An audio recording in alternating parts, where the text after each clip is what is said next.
Buenas tardes, bienvenidos a Jueves de Academia, un espacio de la Escuela de Trabajo Social cuyo objetivo es debatir temas de las ciencias sociales, temas de la salud, del contexto nacional, historia, política, y en el día de hoy vamos a estar hablando de los medicamentos para el COVID-19. Vamos a estar conversando con el profesor Michael Mijares de la Facultad de Farmacia.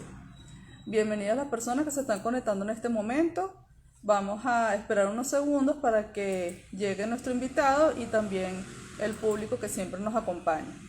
Mi nombre es Jennifer García, soy directora de la Escuela de Trabajo Social. Le doy la bienvenida a las personas que se están conectando en este momento. La Escuela de Trabajo Social ha venido desarrollando este espacio desde el año 2020. Ya contamos con un total de 32 transmisiones en vivo, con esta sería la número 33, donde hemos venido tratando diversos temas de interés general, de las ciencias sociales, por supuesto, de la salud, temas académicos de diversa índole, y hoy vamos a estar conversando con el profesor Michael Mijares de la Facultad de Farmacia. Vamos a esperar al profesor. Mientras tanto voy dando la información general de la actividad. Jueves de Academia es un espacio que se desarrolla todos los jueves a las 4 de la tarde, donde tenemos un docente e investigador de la UCB de la Escuela de Trabajo Social, y allí entonces debatimos sobre diversos temas a través de presentaciones, a través de una ponencia que posteriormente debatimos. Ya llegó nuestro invitado, voy a contactarlo. Mientras tanto seguimos esperando las personas que se unan a esta transmisión. Bienvenido, profesor. Estamos esperando que la imagen cargue. Hola, profe. Un placer. Bienvenido a la Escuela de Trabajo Social. Bueno, buenas tardes. Muchas gracias. Bienvenido nuevamente. Trabajo Social, yo la siento como una segunda facultad para mí. Fue el primer lugar donde llegué a la universidad, antes incluso que farmacia. Cuando en los años de la dirigencia estudiantil y bueno, conociendo al profesor Gregorio Alfonso, Luis Crespo, grandes amigos de más de 30 años. Bueno, eso sí no lo sabía y de verdad me alegra mucho. La Escuela de Trabajo Social es su casa. Gracias, gracias. Muy amable. Y gracias por aceptar nuestra invitación. Estamos muy contentos de tenerlos a usted con nosotros el día de hoy. Estamos esperando que se conecten algunas personas mientras doy la información general de la actividad. Les decía que bueno, que Jueves de Academia es un espacio que hemos venido desarrollando desde el año pasado, donde tratamos diversos temas de las ciencias sociales, del trabajo social, de la economía, la política, y en esta oportunidad queremos conversar con el profesor Michael Mijares sobre los medicamentos para el COVID-19. El profesor Michael Mijares es docente e investigador de la Facultad de Farmacia. Vamos a esperar unos segundos a las personas que se están conectando. Muchas gracias. Soy Jennifer García, soy la directora de la Escuela de Trabajo Social y bueno, vamos a estar acompañándolos en esta conversación que vamos a tener con el profesor Michael Mijares. Saludo a las personas que se están conectando, egresados, profesores, y bueno, entonces ya podemos ir presentando a nuestro invitado formalmente para comenzar nuestra actividad. Bueno, el profesor Michael Mijares, que nos acompaña el día de hoy, es docente e investigador de la Facultad de Farmacia, es jefe de cátedra de microbiología aplicada. Además de eso, es jefe de la unidad de biotecnología del Instituto de Inmunología de la UCB, es docente e investigador. El día de hoy vamos a estar conversando sobre los medicamentos para el COVID-19, un tema que por supuesto nos interesa absolutamente a todos, y más aún en Venezuela, profe, donde tenemos una situación muy compleja. Bueno, de hecho estamos en una emergencia humanitaria compleja, aparte de las últimas informaciones que circulan sobre el uso de fármacos, además del tema de la automedicación, un conjunto de cosas que hacen que en Venezuela tenga una calidad particular este tema, y que por eso quisimos conversarlo, para, bueno, esclarecer las dudas y orientarnos sobre todo sobre cómo debemos comportarnos ante este flagelo. Bueno, gracias. En principio, bueno, debemos recordar que este flagelo que nos afecta, SARS-CoV-2, es un tipo de coronavirus, no es el primero con el que nos enfrentamos. Los coronavirus han estado con nosotros desde los años 60, se estima, o quizás antes, pero en la mayoría de los casos solo causaban síntomas o sintomatologías similares al resfriado común. El primer coronavirus que enfrentamos, que llamó realmente la atención, fue el SARS-CoV o el coronavirus del síndrome respiratorio agudo en el año 2002, en China, y luego en el año 2012 entró en este mundo de los coronavirus el MERS-CoV o el coronavirus del Medio Oriente. En ambos casos, la transmisión del virus no fue tan importante y en consecuencia pareciera que no nos enteramos a nivel mundial de la presencia de ellos. Sin embargo, en el 2019, en la ciudad china de Wuhan, provincia de Hubei, fue detectado e identificado el SARS-CoV-2, un nuevo coronavirus que fue llamado SARS-CoV-2, y en marzo del 2020 fue decretada la pandemia a nivel mundial, con más de 200 países contagiados en la actualidad, y un número total de personas afectadas, contagiadas, de más de 106 millones, los datos de ayer, antier, y un número importante de muertos, más de 2.400.000 muertos. Como yo decía en otro live que tenía el día lunes, generalmente cuando nosotros hablamos de tratamiento, hablamos de las vacunas, que es la mejor estrategia terapéutica que tenemos, y sin embargo dejamos de un lado otra serie de estrategias terapéuticas que están allí, que se están haciendo muchos estudios clínicos y de las cuales quisiera hablar el día de hoy. Pues me imagino que el doctor Alexis García va a hablar de vacunas otra vez, en un próximo live. Sí, estamos pendientes con él, ya que la primera vez tuvo problemas de conexión. Ok. Bueno, pero adelantamos que ya hasta ahora ahí, no me le quiero adelantar mucho a él porque él siempre nos manejamos y él maneja mucho mejor el tema de vacunas. Hasta ahora tenemos 6 vacunas aprobadas, incluyendo 2 vacunas de ARN mensajero, la vacuna de Moderna y Pfizer, que se están aplicando en buena parte del mundo. Son vacunas novedosas porque primera vez en la historia que tenemos vacunas sobre la base del ARN mensajero. El SARS-CoV-2 es un virus de ARN mensajero que genera una estimulación en el sistema inmune. Se me está moviendo un poco la cámara aquí. Sorry. No se preocupe, profe. Ok, ahora sí. Estamos en vivo. Sí. Y entonces, bueno, estas dos vacunas, tanto la de Moderna como Pfizer, decía que son 2 vacunas novedosas por el hecho que son las primeras vacunas de ARN mensajero que son autorizadas y probablemente sean pronto aprobadas, ¿no? Además de eso, tenemos también aprobada por las agencias regulatorias 2 vacunas chinas, una vacuna rusa, que es la vacuna Sputnik V, y la vacuna de la Universidad de Oxford, y en conjunto con AstraZeneca, que al igual que la vacuna Sputnik, son vacunas de adenovirus. Sorry, que estaba acomodando un poco la cámara acá. Sí. No se preocupe.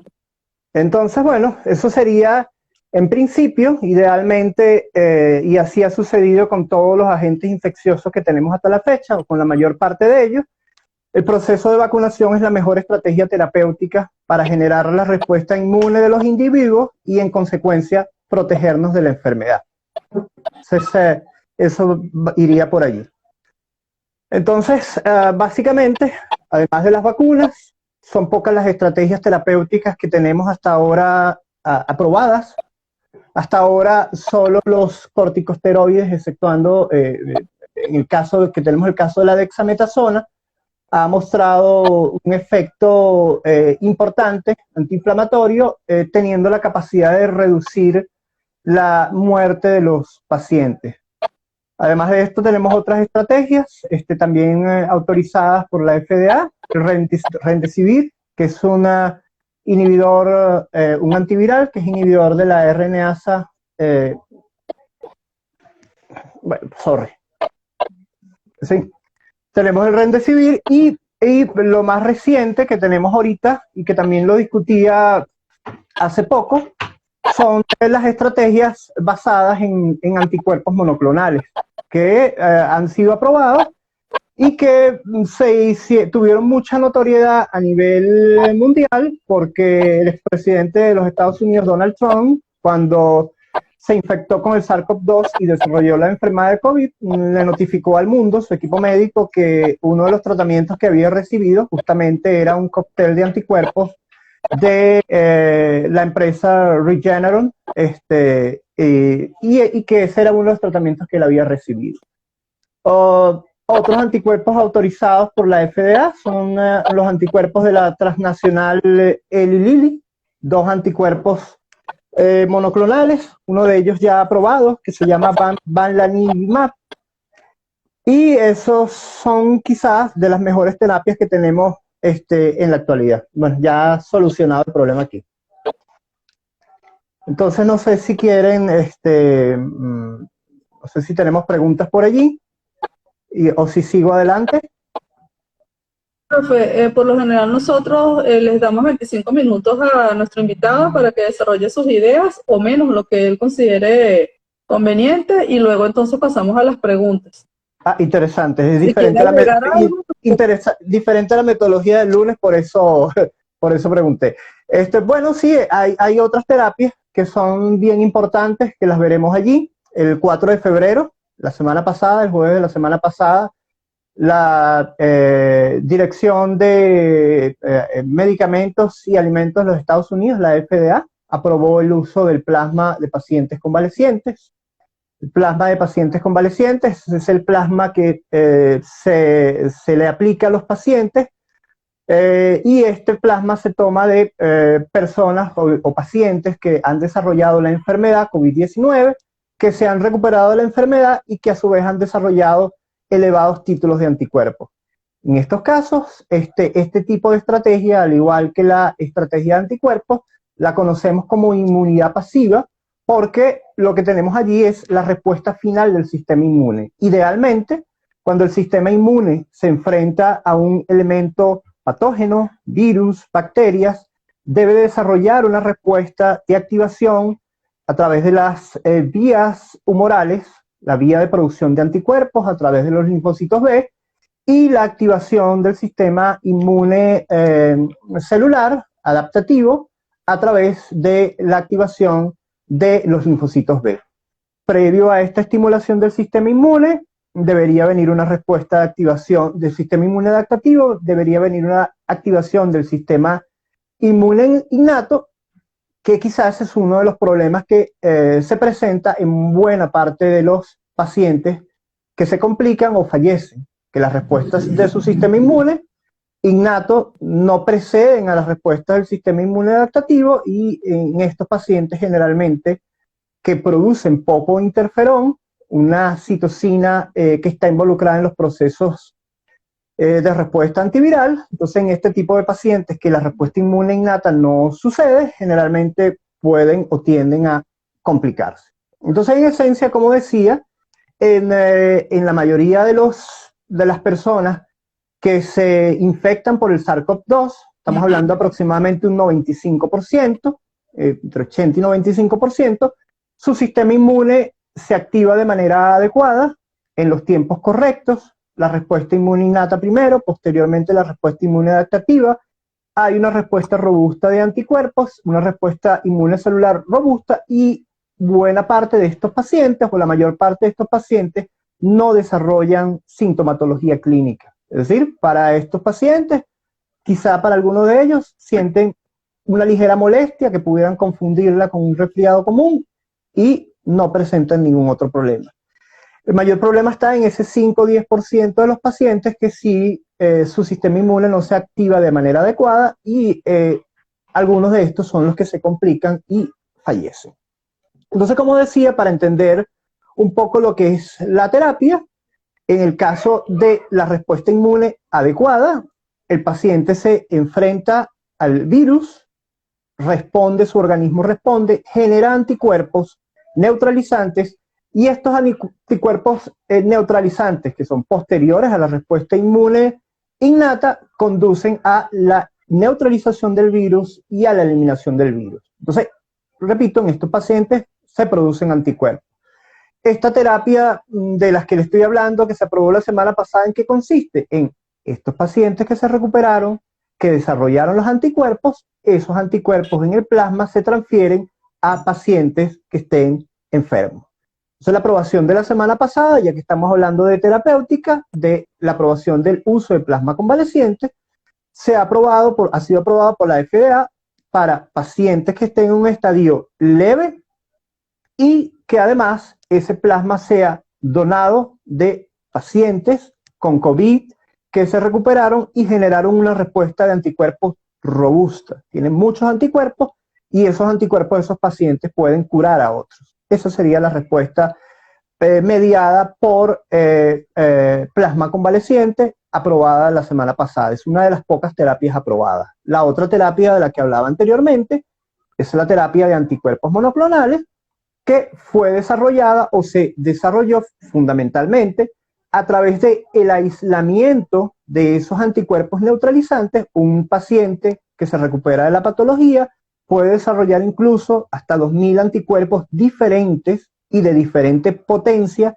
contra el coronavirus, y los investigadores lograron aislar algunos de estos anticuerpos y por estudios de bioinformática y por estudios funcionales lograron obtener los anticuerpos más importantes. Estos anticuerpos más fuertes, con mayor potencia para inhibir el virus, son parte de los anticuerpos monoclonales que hoy en día estamos viendo y que han sido aprobados. Repito, los anticuerpos aprobados como terapia son el Bamlanivimab de la empresa farmacéutica Lilly, que es un anticuerpo monoclonal que se une a la proteína S del SARS-CoV-2, y los dos anticuerpos monoclonales en el cóctel que usó el presidente Donald Trump, o al menos eso informó su equipo médico, que son el Casirivimab y el Indevimab. Estos hasta ahora son los tratamientos que han sido aprobados para el tratamiento de la COVID. Sin embargo, como todavía me queda tiempo, hay otra serie de terapias muy importantes que van avanzadas y que están dirigidas hacia otros elementos de la cascada de activación del virus. El coronavirus generalmente tiene dos etapas o dos fases que son tratadas de manera diferente. En una etapa temprana, el virus activa el sistema inmunológico, afecta al organismo, infecta las células a través de unirse a su receptor, que es la enzima convertidora angiotensina 2, y se replica de manera importante. Entonces, en esta primera etapa, donde la sintomatología es leve o no hay sintomatología, los efectos de los tratamientos deben ir dirigidos fundamentalmente a eliminar el virus. Cuando el sistema inmunológico del paciente no responde, ya sea porque la respuesta inmune innata o de interferones es leve, entonces estas personas pasan a un segundo estadio donde hay una hiperactivación o hiperestimulación del sistema inmune, y esta hiperestimulación del sistema inmune, lo que es conocido y lo que han escuchado por ahí como cascada de citoquina, es una segunda fase donde ya la respuesta al virus no es tan relevante, sino que hay que controlar más bien la importante respuesta hiperinflamatoria que se produce. Entonces, para esta segunda respuesta hiperinflamatoria, que repito, ya no es tan dependiente del virus, o el virus no es el elemento que está causando el mayor daño, para esta segunda fase, lo que se utiliza o lo que procede es controlar esta respuesta de hiperestimulación, y en esta segunda fase de hiperestimulación es donde la dexametasona y otros corticosteroides, que son inmunosupresores antiinflamatorios poderosos, han demostrado inhibir la mortalidad en los pacientes. Es decir, han logrado disminuir la muerte de los pacientes y han logrado disminuir la estancia hospitalaria. También esta segunda fase, como esta segunda fase depende de la hiperactivación del sistema inmune, y aquí tenemos una cantidad importante de citocinas proinflamatorias, entonces experimentalmente hay un importante conjunto de tratamientos experimentales, algunos ya aprobados para otras patologías como la artritis reumatoide, que controlan las citocinas proinflamatorias. Igualmente, como la activación depende del sistema de complemento, que es un sistema de múltiples proteínas, hay un grupo importante de anticuerpos monoclonales que están particularmente dirigidos a inhibir las proteínas del sistema del complemento. Entonces, eso sería quizá los tratamientos que tienen que ver con la parte de anticuerpos monoclonales. Aparte, plasma convaleciente ya aprobado, anticuerpos monoclonales ya aprobados, y hay otra serie de tratamientos que también los denominamos inmunización pasiva, y decimos que es inmunización pasiva porque estamos transfiriendo la respuesta inmunológica de otro paciente o la respuesta inmunológica celular o humoral que fue desarrollada o activada in vitro a un paciente. Entonces, en esta segunda fase también de terapias de inmunidad pasiva, en esta segunda parte de terapias de inmunidad pasiva que están bien avanzados, tenemos un conjunto de terapias celulares que van encaminadas a mejorar la respuesta inmune celular. Y entonces aquí tenemos tratamientos con células NK, porque las células NK o células naturales asesinas tienen la capacidad de eliminar virus y células cancerígenas, entonces esta es una respuesta. Como en los pacientes que tienen un estadio grave hay linfopenia, es decir, en muchos de estos pacientes disminuye la cantidad de células de linfocitos T que son parte o forman parte de la respuesta inmune adaptativa celular. Entonces, en este tipo de pacientes, uno de los tratamientos novedosos que va muy bien avanzado, muy bien encaminados en estudios clínicos de fase 2, fase 3, es la transferencia adoptiva de linfocitos T. Si este paciente tiene menos linfocitos T, porque su sistema inmunológico está debilitado, entonces la transferencia de linfocitos T es una buena estrategia terapéutica que se está ensayando. Y por supuesto, hay otras terapias también importantes y novedosas que se escuchan poco y las voy a mencionar acá, que es la utilización, como el SARS-CoV-2 utiliza como receptor a la enzima convertidora angiotensina 2 para poder entrar a las células y replicarse. Entonces hay una serie de tratamientos que están siendo desarrollados que están justamente dirigidos en ese sentido. Ese tipo de tratamientos, uno de esos tratamientos bien importantes y que probablemente aprueben dentro de muy poco tiempo, es utilizar la enzima convertidora angiotensina 2 soluble recombinante humana como una estrategia para neutralizar el virus tipo receptor señuelo que capturará el virus y el virus se unirá a esta forma soluble de la enzima convertidora angiotensina 2 y no a su blanco ubicado en las células, que es el que le permite la entrada y la replicación. En la medida que vayan las preguntas, podemos ir hablando de otras estrategias terapéuticas y desmintiendo algunas estrategias que no han funcionado. ¿Cuáles no han funcionado, por ejemplo? Que yo tenía particularmente mucha fe en ellas. La cloroquina y la hidroxicloroquina, los resultados tienden lamentablemente a no ser contundentes. Y digo que yo tenía mucho interés porque tenemos ya bastantes años trabajando con hidroxicloroquina, cloroquina y derivados. Entonces, cuando surgió justamente esta parte que la cloroquina podía ser un buen tratamiento, bueno, uno se emociona bastante, pero lamentablemente los estudios clínicos aleatorizados han demostrado que hasta ahora la hidroxicloroquina y cloroquina realmente no es un tratamiento efectivo contra la COVID, al igual que sucede con la ivermectina, que también se está utilizando allí. Hay otros tratamientos que se usan en Latinoamérica que suenan a locura, que ni siquiera voy a mencionar aquí, incluyendo, o sí lo mencionaré, el dióxido de cloro, por ejemplo, entre otros, ¿no? El ozono por varias vías diferentes tampoco es una buena terapia. Entonces, para cerrar, lo que tenemos hasta ahora de terapias que realmente han sido aprobados para la COVID, los anticuerpos de Regeneron, que son el cóctel de anticuerpos que utilizó el expresidente Donald Trump, pues repito, al menos eso dijo su equipo médico. Bamlanivimab, que es un anticuerpo de la empresa Lilly, también autorizado por la FDA. Plasma convaleciente, aprobado la semana pasada.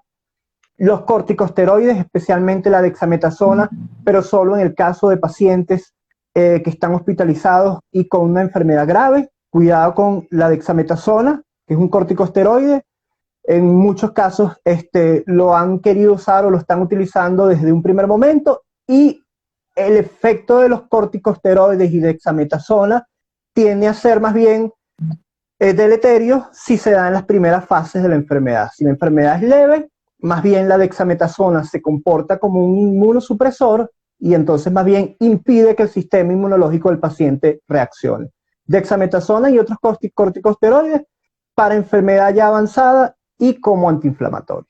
Entonces, por ahora es lo que tenemos, y el Remdesivir como terapia antiviral. Es lo que tenemos hasta ahora para el tratamiento de la COVID-19. Muchas gracias, profe, por toda su explicación. Y sí, por supuesto que tenemos una serie de preguntas y comentarios que le vamos a hacer. Antes quería aprovechar unos segundos para saludar a algunas personas que vemos conectadas y darle saludos también a ustedes, a algunas personas que lo conocen. En la cuenta @biosaber también está el profesor Julio Molina, director de la Escuela de Ingeniería Eléctrica. Lo saluda Grisel González, que dice que es su alumna. También está la profesora María Angelina Rodríguez, que es de la Escuela de Trabajo Social, el profesor Luis Crespo, la profesora María Gabriela Colmenares de la Escuela de Artes, la licenciada Enilda, también el decano Ángel Reyes, el decano de FASES, está conectado, y le damos un saludo. Saludos. Profe, le preguntan por la ivermectina, que según una de las personas que están conectadas, es un medicamento que se aleja de todo el discurso de la vacuna y de todo lo que, digamos, por lo general se viene planteando según la persona que nos hace este planteamiento, que es de Eslovaquia y que según se ha comprobado también su efectividad. Entonces, querían que usted nos hiciera algún comentario al respecto.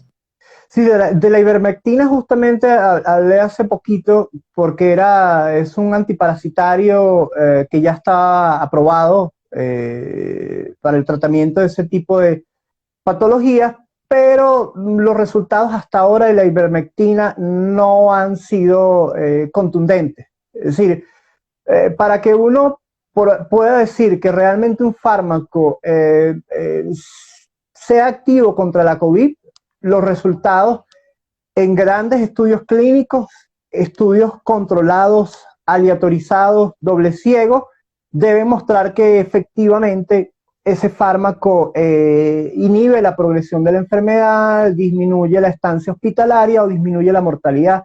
Y los estudios más grandes con ivermectina no han demostrado eso, al igual que no lo han demostrado con la hidroxicloroquina, la cloroquina y con la citromicina, que al principio de la pandemia la tuvimos como, dijimos, wow, ya la esperanza, esto se va a acabar pronto.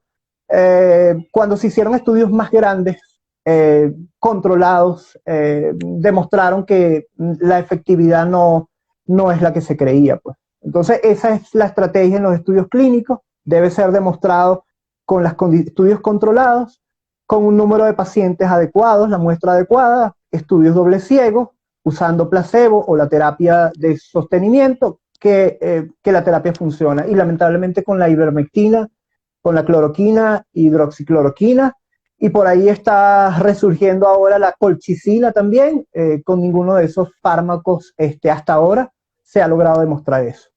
De lo contrario, hay resultados de estudios clínicos que son diversos. Unos estudios clínicos en pequeñas poblaciones demuestran que la ivermectina funciona, otros demuestran que no funciona.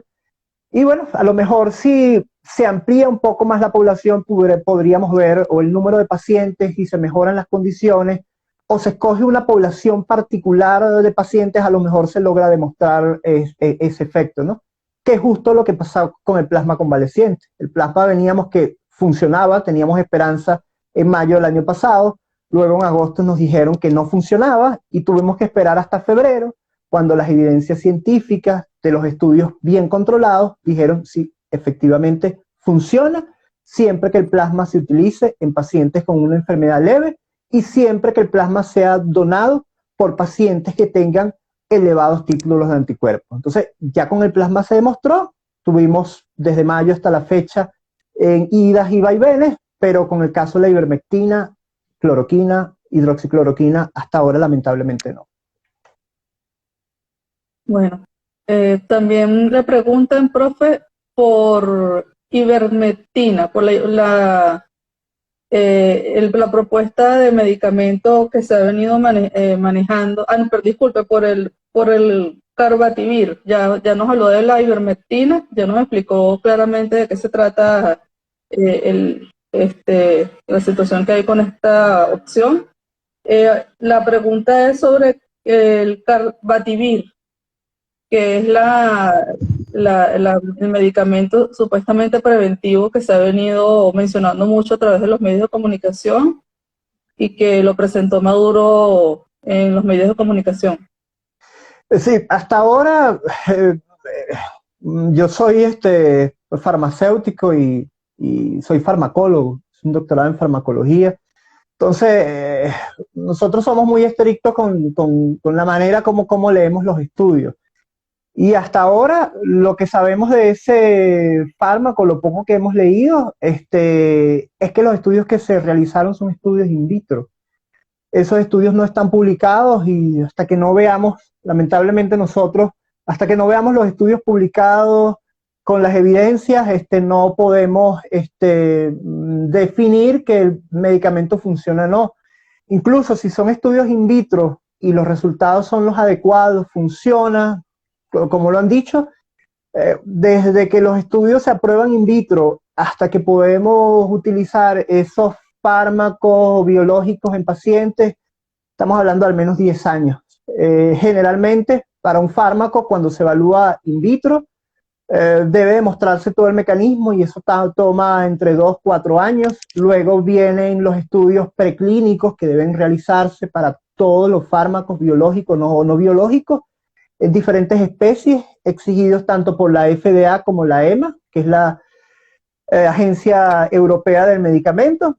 Y después que todos esos estudios preclínicos en animales se superaron, que ya vamos por 8 años, entonces empiezan los estudios clínicos de fase 1, fase 2, fase 3. Entonces, si los estudios de ese fármaco son hasta ahora in vitro y son realmente efectivos como se señala, tendríamos que esperar al menos 10 años para que ese fármaco pudiera ser utilizado para la COVID. Pues. Entonces, hasta ahora, lo que sabemos es que no hay, las evidencias no están publicadas, no las hemos visto.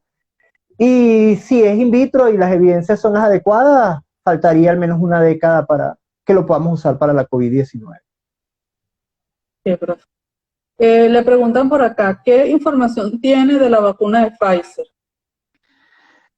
De la vacuna de Pfizer, bueno, sabemos que funciona, sabemos que es de las mejores. Hasta ahora, afortunadamente, las 6 vacunas que tenemos han mostrado una eficacia importante, con una de las vacunas chinas con una eficacia alrededor del 50 y poco más del 50%, pero aún activa. De la vacuna de Pfizer sabemos que tiene una actividad, una eficacia de más del 90%, que es segura, que es de ARN mensajero y por tanto es una tecnología nueva.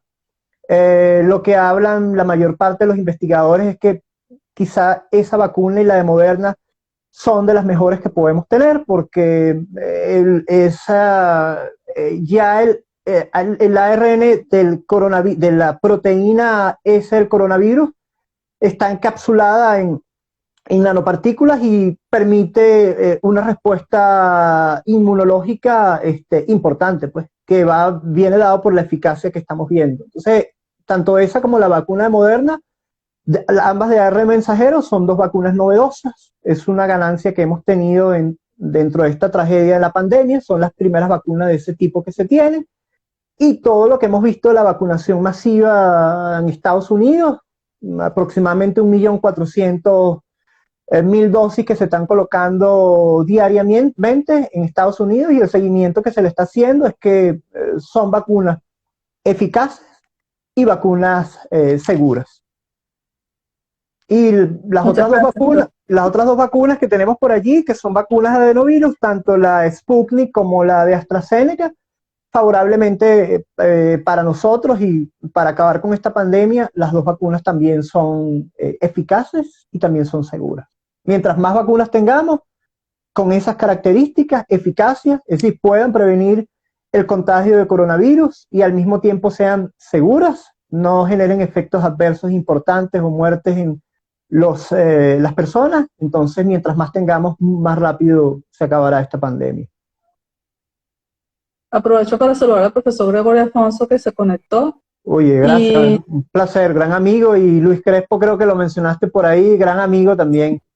Fuimos, también perdón por la interrupción allí, los dos fuimos a la Secretaría de Asuntos Internacionales de la Federación. Estamos hablando de cuánto, el año 94, unos cuantos añitos atrás. Fuimos en fórmula a la presidencia de la Federación, la Secretaría General, y quedamos como secretario de Asuntos Internacionales él y yo como su adjunto de la FCU, unos cuantos años atrás. hace poco. Hace poco. Bueno, nos alegra mucho bueno, que esté aquí en la escuela y se reencuentren por esta vía. Seguramente luego será presencialmente.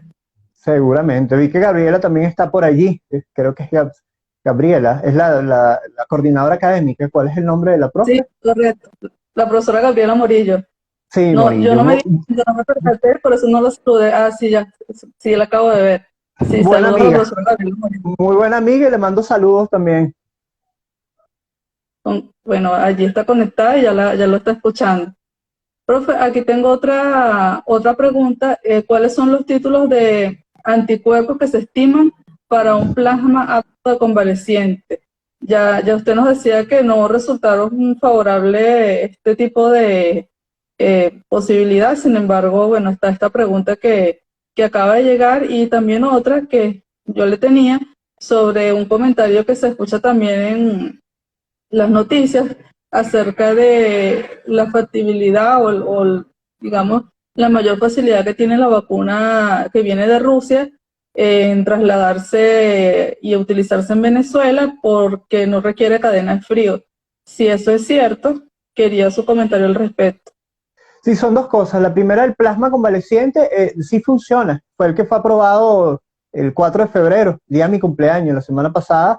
Fue aprobado, autorizado por la FDA. Sí funciona.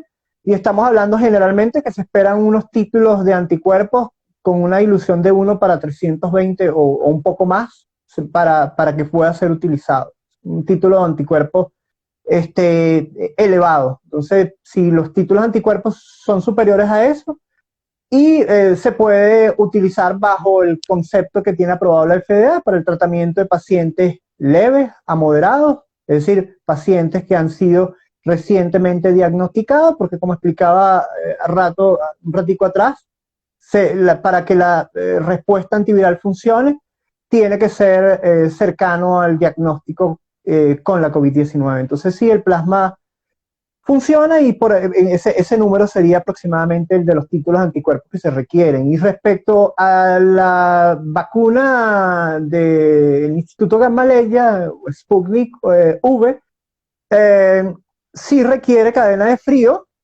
pero la cadena de frío que requiere es de menos 20 grados, lo cual hace más factible para nosotros, menos 18, menos 20, su uso porque, por ejemplo, la vacuna de Pfizer necesita menos 70 grados. Entonces, tener una logística de congeladores de menos 70 grados para la situación nuestra, imposible. Mientras que menos 20, menos 18 es el congelador de nuestros hogares. Entonces, sí, acertada la apreciación que realizaron por allí, pero hago la precisión allí que sí requiere cadena de frío, pero menos 20 grados, que es factible conseguirlo con cualquier congelador de los que tenemos. Ok, profe. Tengo dos preguntas acá sobre en qué momento se aplican antibióticos cuando las personas tienen COVID-19 y si el COVID-19 puede repetir una vez que la persona, por supuesto, ha sido contagiada. Sí, son dos preguntas interesantes. Y la primera, en respecto al uso de antibióticos, los antibióticos no están indicados para el tratamiento del COVID-19 porque es una enfermedad viral y los antibióticos actúan sobre bacterias u otros microorganismos. Entonces los antibióticos no están indicados a menos que haya una infección bacteriana asociada a la infección por el coronavirus. El resto, para las infecciones por virus, los antibióticos serían contraproducentes y además se convierte en un problema de salud pública porque crean resistencia bacteriana. Entonces no estarían indicados a menos que haya una infección de tipo bacteriano, que repito, no sería por el SARS-CoV-2. Y eso es lo que decía al principio, que había buenas expectativas con la citromicina combinada con la hidroxicloroquina, pero al final esa terapia no funcionó y no tenía en principio mucha lógica. Y respecto a la segunda pregunta, la posibilidad de reinfección se cree que es poca, es infrecuente, al menos dentro de los primeros 90 días. Generalmente, lo último que leí unos minutos antes de empezar a compartir con ustedes es que al menos en los primeros 90 días la reinfección es un evento infrecuente. Y un estudio reciente demostró que en la mayoría de los pacientes que se han infectado y recuperado del SARS-CoV-2, de la COVID-19, al menos, el estudio va por 8 meses, al menos se mantiene la protección del sistema inmune como consecuencia de esa infección, al menos por 8 meses. Entonces, reinfección sí es posible, pero infrecuente en un periodo menor a 90 días, aunque todavía hace falta, por supuesto, muchos estudios. Y 2, los datos más recientes publicados ahorita en enero, no recuerdo si en Nature o en Cell, una de estas revistas de gran impacto, es que la protección en la mayor parte de los pacientes que se recuperan del COVID-19 está alrededor de 8 meses. Y el otro detalle, para poder demostrar realmente reinfección, no es un proceso tan sencillo porque deben hacerse todos los estudios genéticos de secuenciación que demuestren que la primera variante con la que usted se infectó es distinta a la segunda. Porque algo que sucede, y es un evento interesante y hace interesante la pregunta que realizaron ahorita, es que hay una cantidad importante de personas que son eliminadores lentos del virus.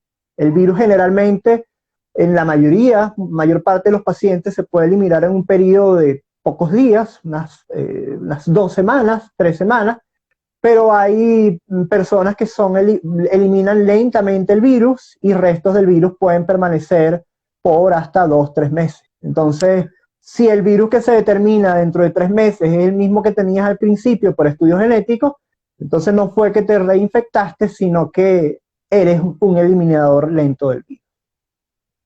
Okay, profe. Bueno, siguen llegando las preguntas, profe, los comentarios. Preguntan si, un comentario, he visto que le colocan a los pacientes heparina de bajo peso molecular, y a la vez le colocan ASA. ¿Por qué reforzar con ASA si ya le colocaron heparina de bajo peso molecular? También le preguntan si es cierto que los pacientes recuperados por COVID solo necesitarán una dosis de vacuna. El profesor Julio Molina, que es el director de la Escuela de Ingeniería Eléctrica, señala que en el país, con 90% de fallas en el servicio eléctrico, mantener una cadena de frío para almacenar las vacunas hace muy complicado su distribución a nivel nacional.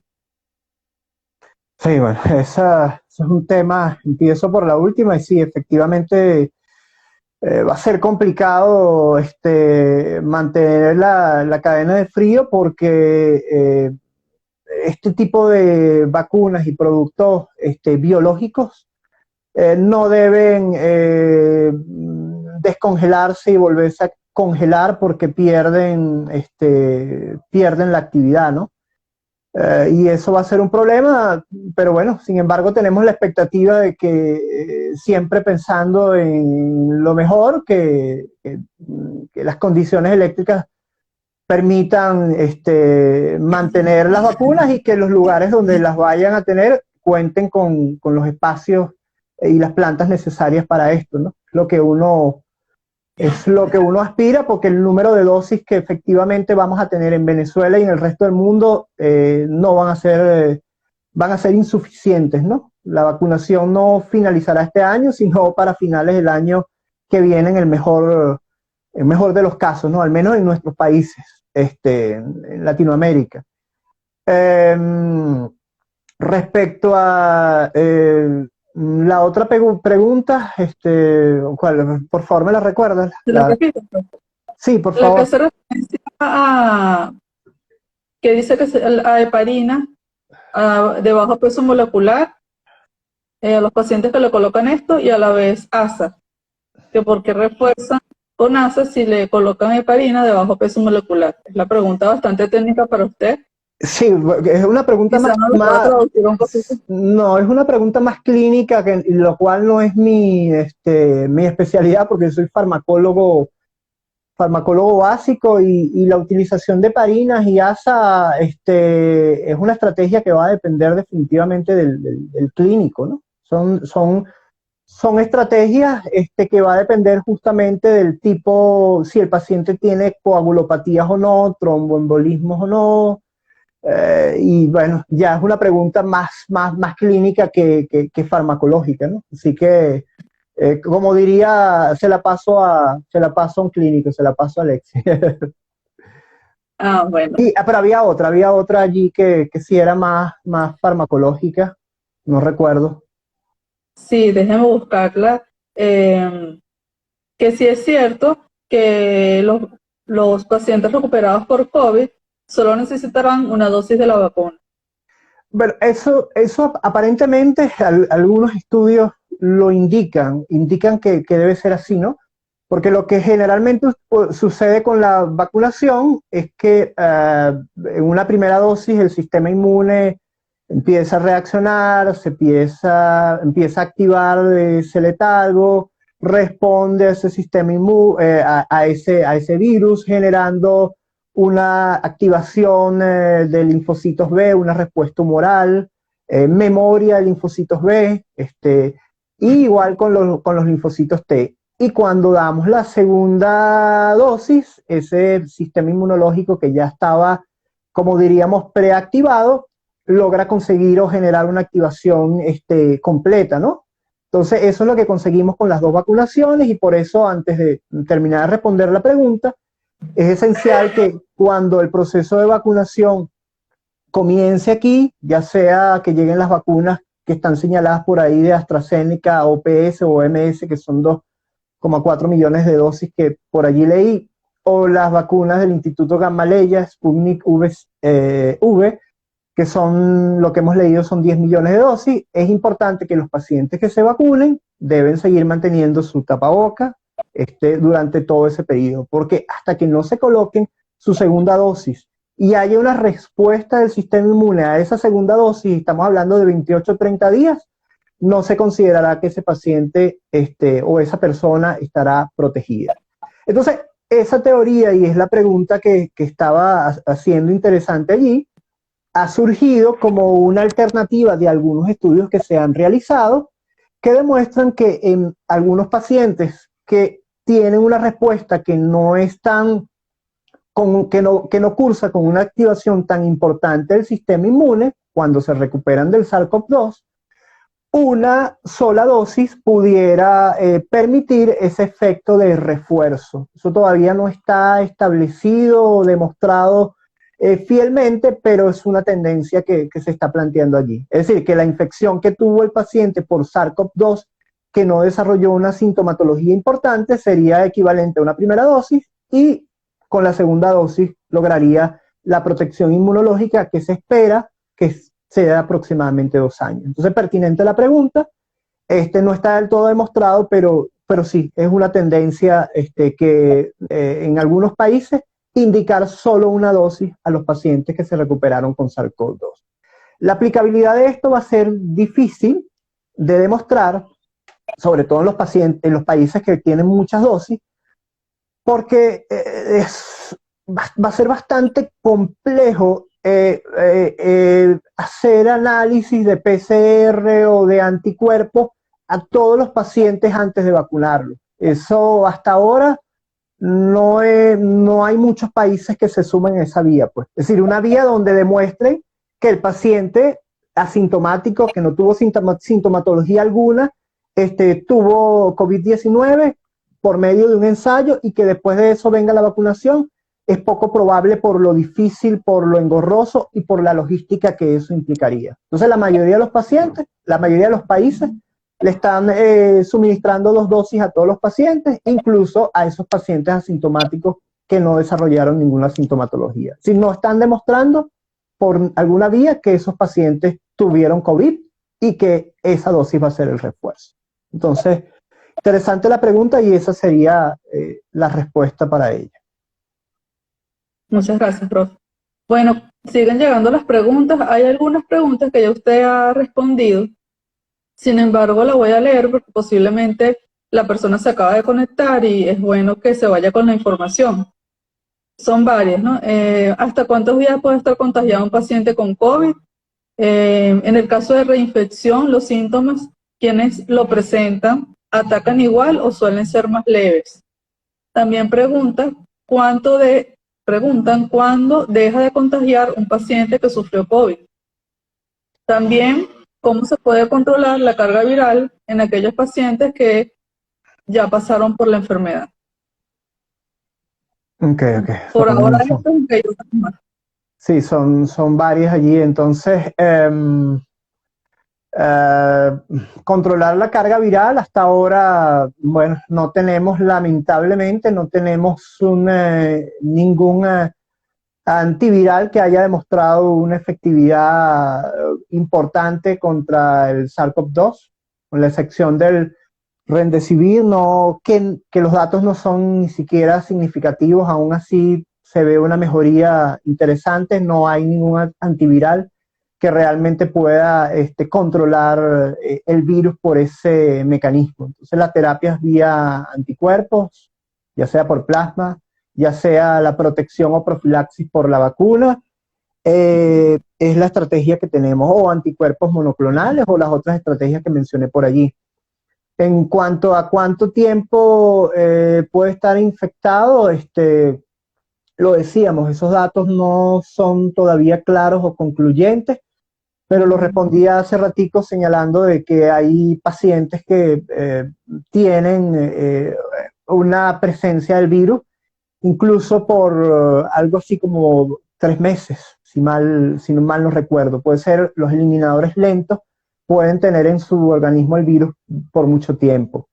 Eso me llevaba a una pregunta que respondí anteriormente, que era la de la reinfección, y ahí decía que efectivamente los casos de reinfección demostrables en periodos menores de 90 días son pocos, son escasos, y hasta ahora lo que se ha demostrado, lo que hemos leído, lo que hemos visto por allí, es que esos pacientes que se reinfectan tienen una sintomatología del COVID-19 más leve. Y hasta donde he leído, la información en COVID es complicadísimo mantenerse al día porque son cientos de grupos, miles de grupos. Solo en anticuerpos hay 240 grupos investigando actualmente, solo en anticuerpos monoclonales.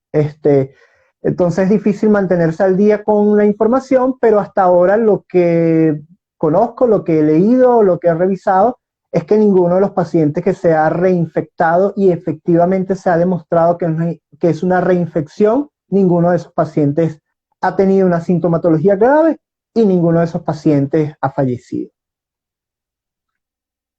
Gracias, profe. Una pregunta que también están haciendo es que en caso de que una persona considere que alguna persona sea diagnosticada con COVID y que no está hospitalizada, ¿qué medicamentos le recomienda usted a esas personas? Sí, si una persona está infectada con COVID y asintomático, lo más importante es que debe recurrir a la asistencia médica. Y en el caso de los médicos, los clínicos son, por nuestra legislación, son los únicos que estarían facultados para prescribir los medicamentos. Pero generalmente, en esos pacientes que tienen una sintomatología muy leve, que tienen control médico, bueno, que tienen sintomatología leve de fiebre, escalofrío.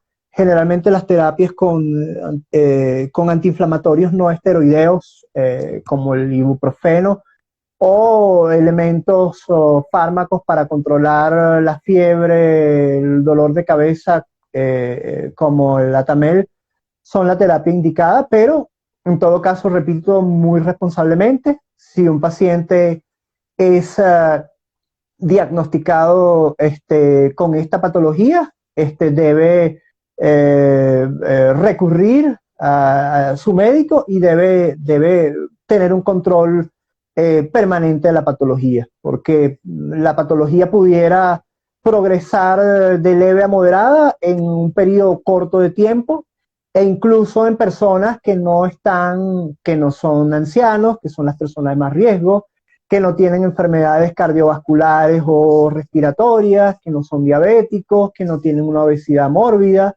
incluso en esos pacientes que son los de más alto riesgo, mujeres embarazadas, incluso en pacientes que a todas luces se muestran sanos, con las mejores condiciones, incluso esos pacientes, por la genética propia de ellos, pudieran progresar a un COVID severo sin tener esas características. Entonces, siempre esos pacientes deben ser, si es posible, deben estar aislados en sus hogares, si el médico así lo indica, aislados, con tapabocas. Si es factible en las condiciones que tenga en su hogar, deben estar en una habitación separada, utilizar otro baño distinto, de manera tal de que no contagien al resto de los miembros de la familia. Deben tomar bastante líquido, y siempre en control con el clínico, con el médico, para prevenir cualquier progresión de la patología.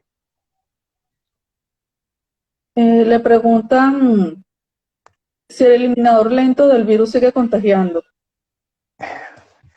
Esa es una pregunta que creo que no está la respuesta.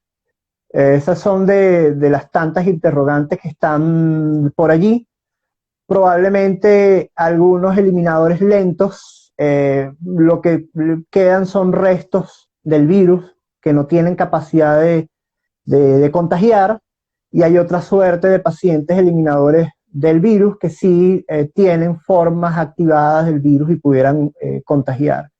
La respuesta a esa pregunta y a otras las sabremos, espero muy pronto, ¿no? Son de esas interrogantes que quedan pendientes. Esa es una de esas interrogantes pendientes.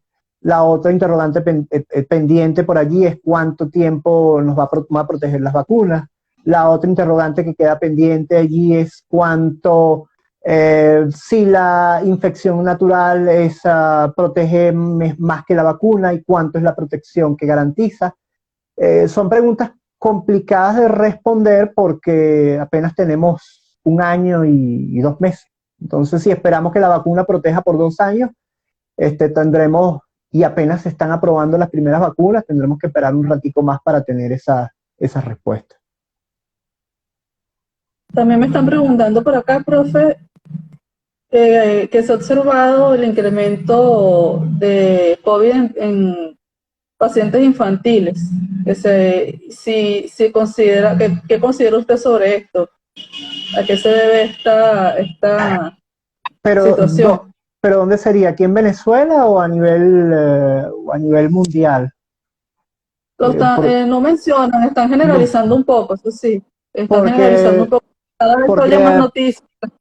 porque a nivel mundial lo que se ha observado hasta ahora es que los niños tienden a desarrollar un COVID menos generalmente asintomático, leve, y la cantidad afortunadamente, de niños fallecidos que tienen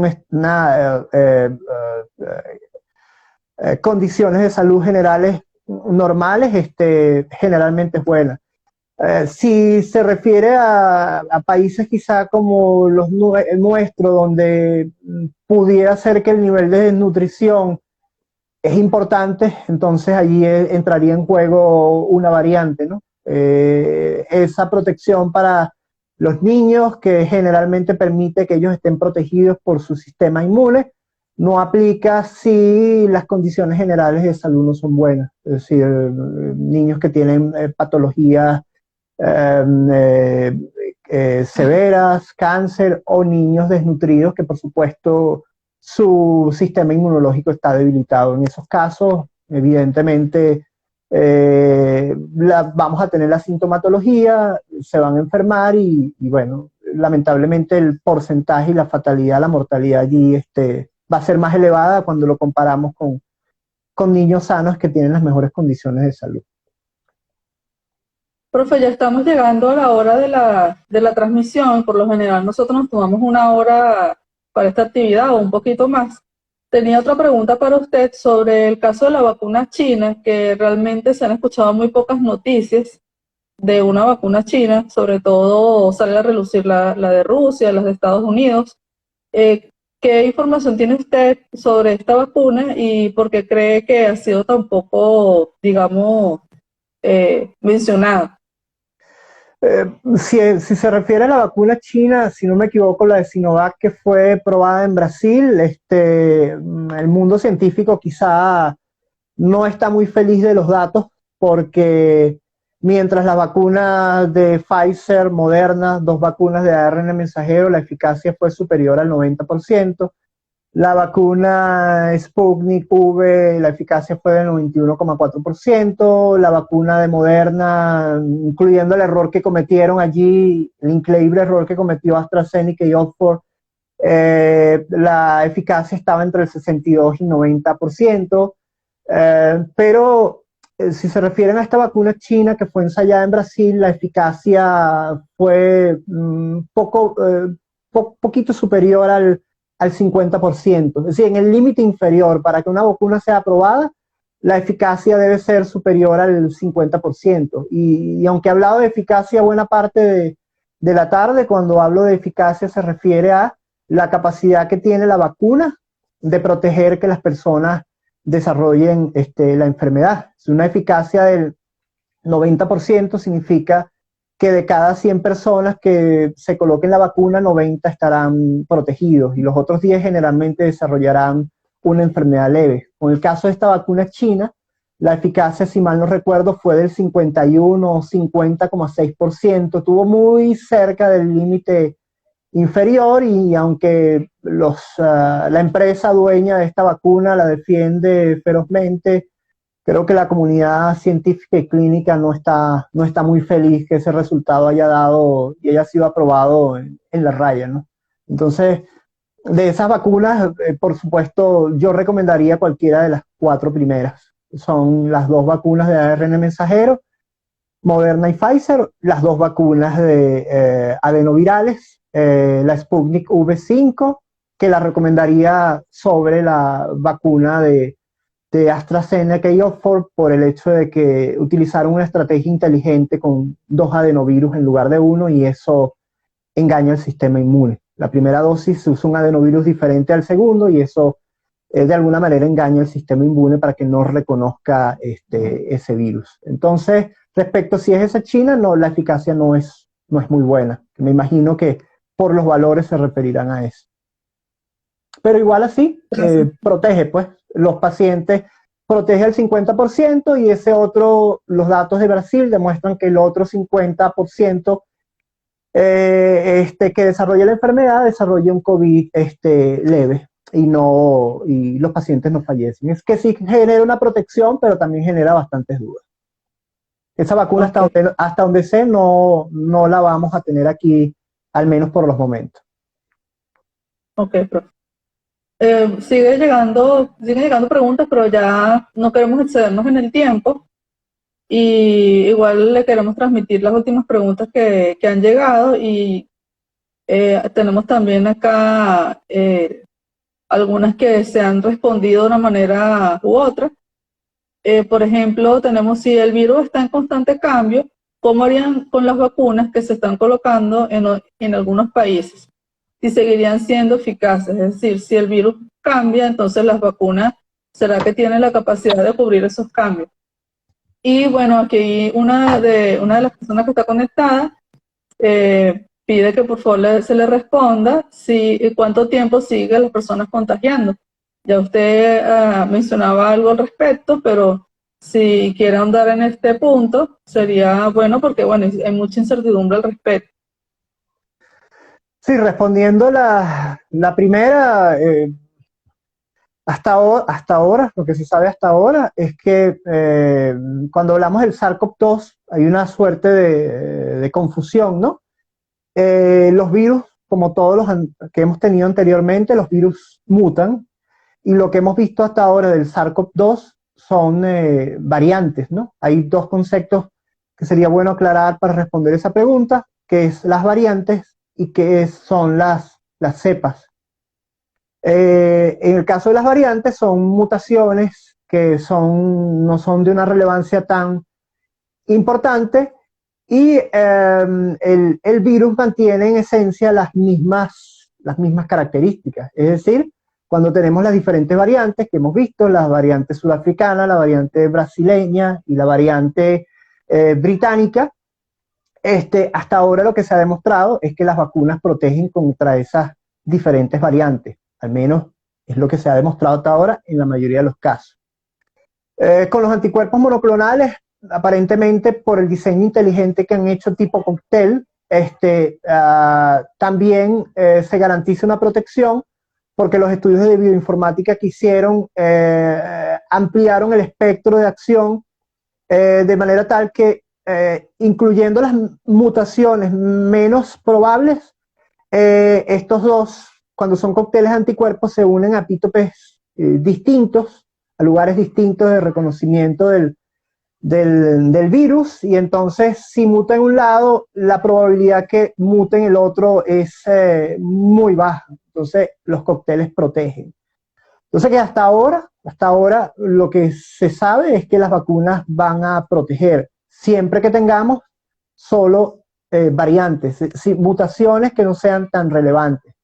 Si tenemos mutaciones mucho más importantes y una mutación más importante hará que ya el SARS-CoV-2 no sea SARS-CoV-2, sino que sea, estoy inventando un nombre que no necesariamente va a ser así, sino que sea, por ejemplo, SARS-CoV-3, son mutaciones de mayor importancia, entonces allí ya sería otro virus distinto y bueno, la respuesta pudiera ser diferente. Pues lo que pasó con el SARS del 2002, que es diferente al MERS de una cepa distinta, que es el MERS del 2012, y una cepa diferente que es el SARS-CoV-2 del 2019. Pero en esencia, lo que se conoce hasta ahora, y no he escuchado una alerta muy importante, a lo mejor hay algunos casos por allí, pero los estudios se siguen llevando a cabo, toman tiempo. Hasta ahora las vacunas garantizarán con las variantes que tenemos protección contra el coronavirus. Respecto a cuánto tiempo pueden seguir infectando, varía. Generalmente las cuarentenas se establecen entre 14 y 21 días porque a nivel general es el tiempo en el cual un paciente contagiado con SARS-CoV-2 puede contagiar, incluyendo los asintomáticos. Sin embargo, igualmente hacen falta más estudios con una población más importante para llegar a ese número mágico que en la actualidad no se conoce con exactitud. Pero generalmente el tiempo que la mayoría de los países y los sistemas de salud de los países colocan como obligatorio la cuarentena, alrededor de 2 semanas, 3 semanas. Ese es más o menos el tiempo que ese paciente va a contagiar. Los eliminadores lentos, que es un grupo pequeño, entonces allí estaríamos hablando de otro escenario, pero sería la excepción y no la regla. Y por supuesto lo que hemos conversado, que los pacientes asintomáticos, las personas asintomáticas, transmiten el virus y quizás son los más peligrosos. Por eso por allí el POJ adecuado, de no andar ni en reuniones, ni en reunioncitas, ni nada de eso, sino mantenernos y protegernos, seguir las medidas, usar el tapabocas, lavado frecuente de manos, distanciamiento social de al menos de 2 metros, De preferencia, las reuniones están en lugares abiertos, ventilados, en la medida de las posibilidades no utilizar el transporte público. Son las medidas generales que se recomiendan y que, bueno, sabemos que algunas de esas a veces es complicado cumplirlas. Pero en la medida que nos protejamos, saldremos más rápido de esta pandemia. Y para finalizar con esto del contagio, incluso las personas que se vacunen, lo ha dicho el doctor Fauci, las personas que se vacunen, que estén ya protegidas, pueden ser transmisores asintomáticos de la enfermedad. Entonces, cuando comience el proceso de vacunación, ocurra la vacunación, tendremos que seguir utilizando el tapaboca hasta que no tengamos una inmunidad de rebaño, que tampoco se sabe cuál es el porcentaje mágico de esa inmunidad de rebaño. Se habla de aproximadamente el 80%, hasta que el 80% no esté protegido, ya sea porque pasó la enfermedad y es convaleciente o se vacunó. Hasta que eso no suceda, debemos seguir con las medidas de distanciamiento social, tapabocas, y bueno, la higiene no la debemos abandonar nunca, por supuesto.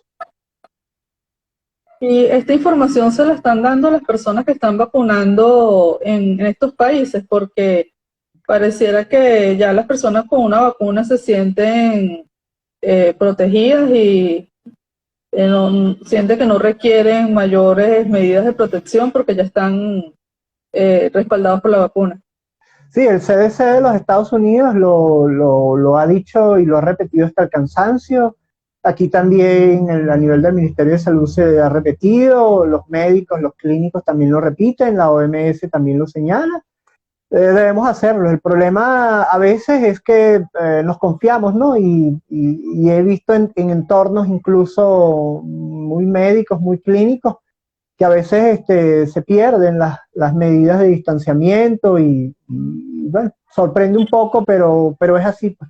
A veces, como nos sentimos tan fuertes, tan saludables, como creemos que todos los que están a nosotros, con nosotros o cerca de nosotros, algunas personas creen que no tienen la enfermedad, entonces se confían, y en esos procesos de confianza es donde los más vulnerables salen perjudicados, porque una persona que tenga un sistema inmunológico en las mejores condiciones, que no tenga ninguna patología de fondo, esa persona probablemente se contagie, sea asintomático y bueno, no le suceda nada, no tenga una sintomatología, un pequeño resfriado, un pequeño dolor de cabeza, algo de fiebre quizás, pero puede transmitir la patología, la enfermedad a sus seres queridos, con condiciones diversas, personas de avanzada edad, y bueno, y ahí es lamentablemente donde fallecen al final las personas, pues porque esas personas vulnerables son las que más debemos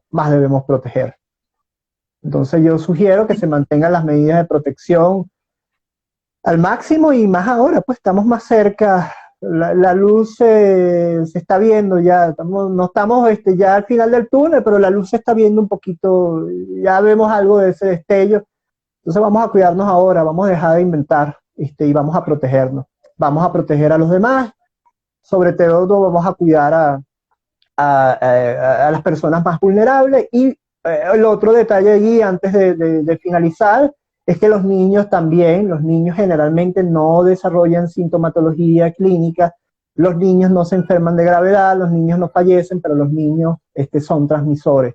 La recomendación de la CDC es que todo niño mayor de 2 años debe usar su tapabocas, debe utilizar su tapabocas y debe estar protegido.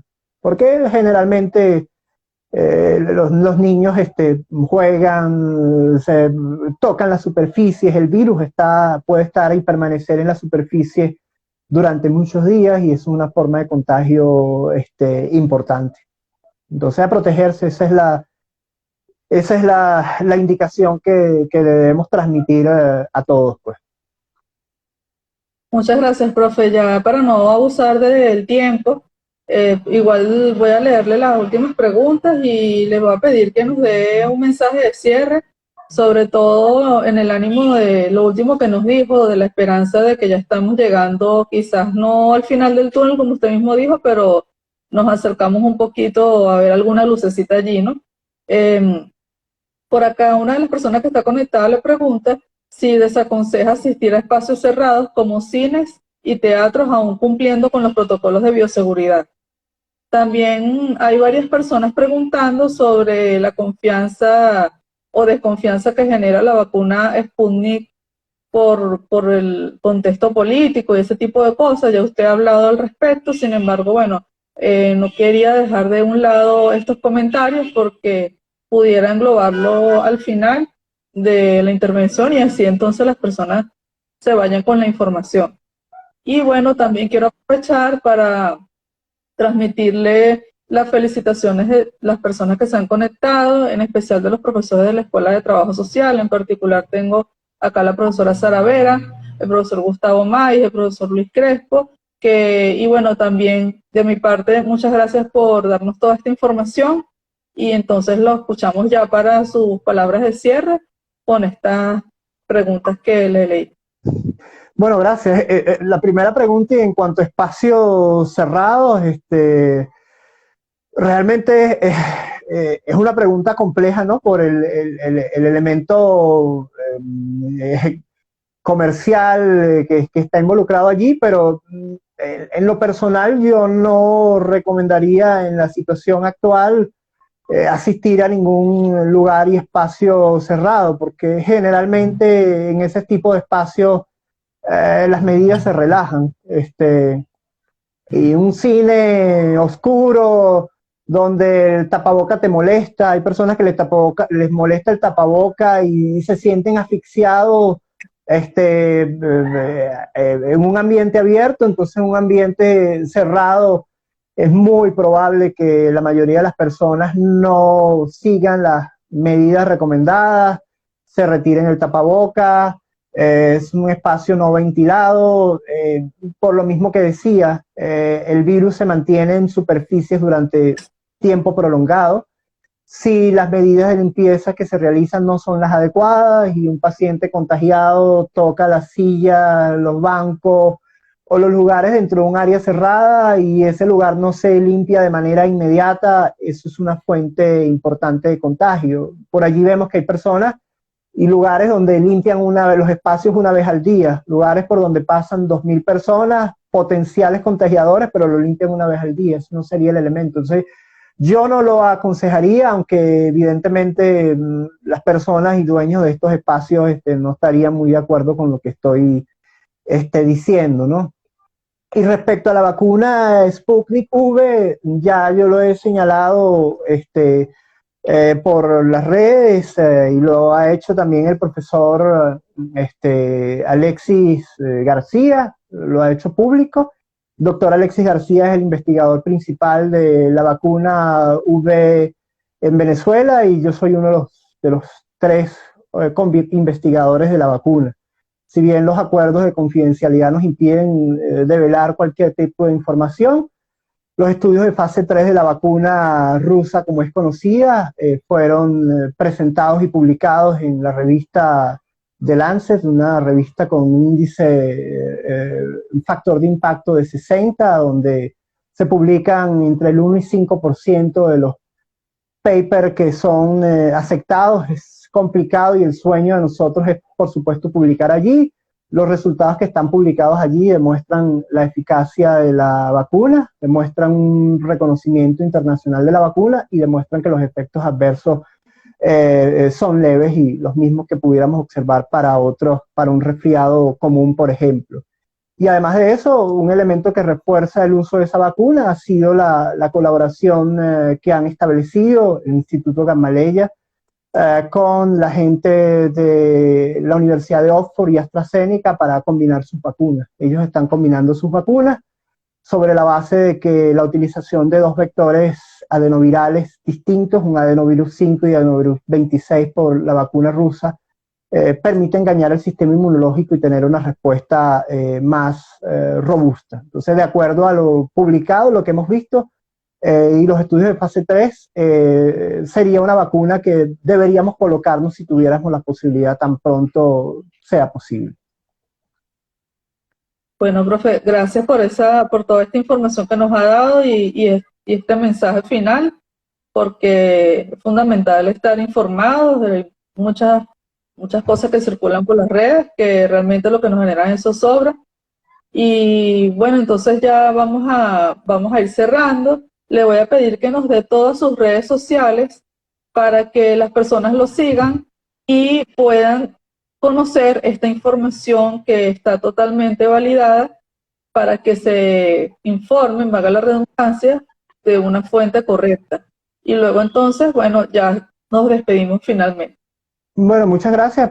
Para la despedida, bueno, quisiera agradecerle nuevamente, como decía, a la Escuela de Trabajo Social. Aclarar primero que el proyecto de fase 3 de esa vacuna es un proyecto de investigación. Somos parte de un proyecto de investigación que no tiene colores políticos, como no tiene esta enfermedad.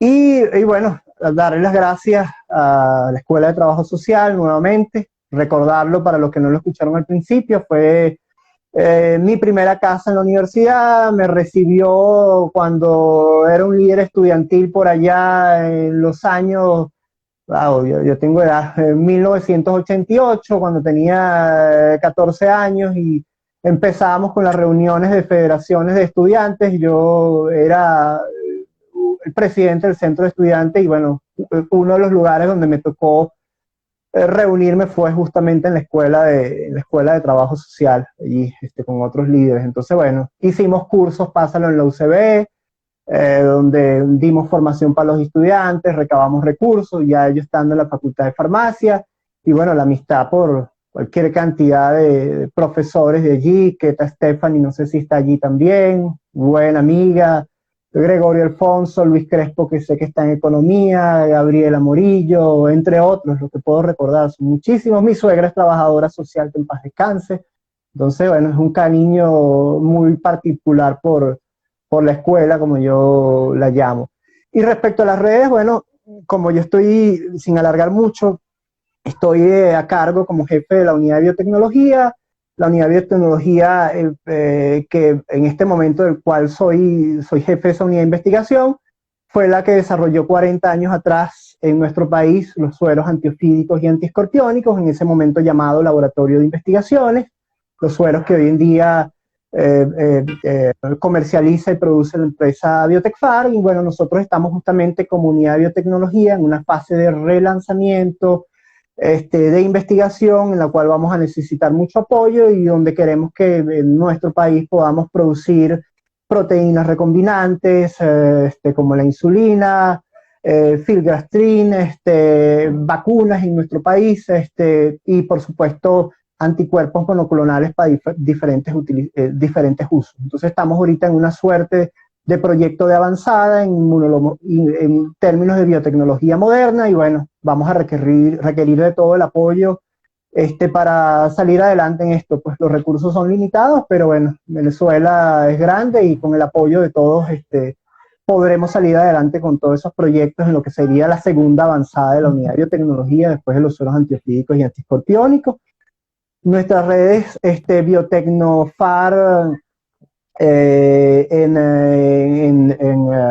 Instagram, Biosaber PCR y Diplomado de Calidad Microbiológica en Instagram, y también en Twitter la misma cuenta para la unidad de biotecnología, Biotecnofar UCB. Entonces, muchas gracias nuevamente y bueno, quedo a la orden para cualquier otra invitación y colaboración, pues con mi escuela. Bueno, muchas gracias, profe. Realmente el cariño es mutuo. Aquí ya lo están saludando de nuevo los profesores, dándole las gracias. Y bueno, les pido a las personas que están conectadas, que llegaron un poquito tarde, que luego revisen nuevamente esta transmisión, que va a quedar en la cuenta Instagram y posteriormente en el canal YouTube de la Escuela de Trabajo Social, para que puedan retomar algunos de los contenidos que se dieron, ya que varias de sus preguntas ya han sido respondidas. Buenas tardes. Posteriormente vamos a estar publicando una síntesis de lo que se ha planteado el día de hoy, para que todos podamos tener acceso a la información también en otro formato, que es en la cuenta Twitter @trabajosocialtk, Los invito a suscribirse al canal YouTube Trabajo Social UCB y a seguir nuestra cuenta Trabajo Social TK. Buenas tardes, saludos a todos a la Facultad de Farmacia de parte de la Escuela de Trabajo Social y de la Facultad de Ciencias Económicas y Sociales. Nos vemos el próximo jueves. Muchas gracias. Hasta luego. Gracias, pues feliz tarde. Muchas gracias. Feliz tarde. Gracias.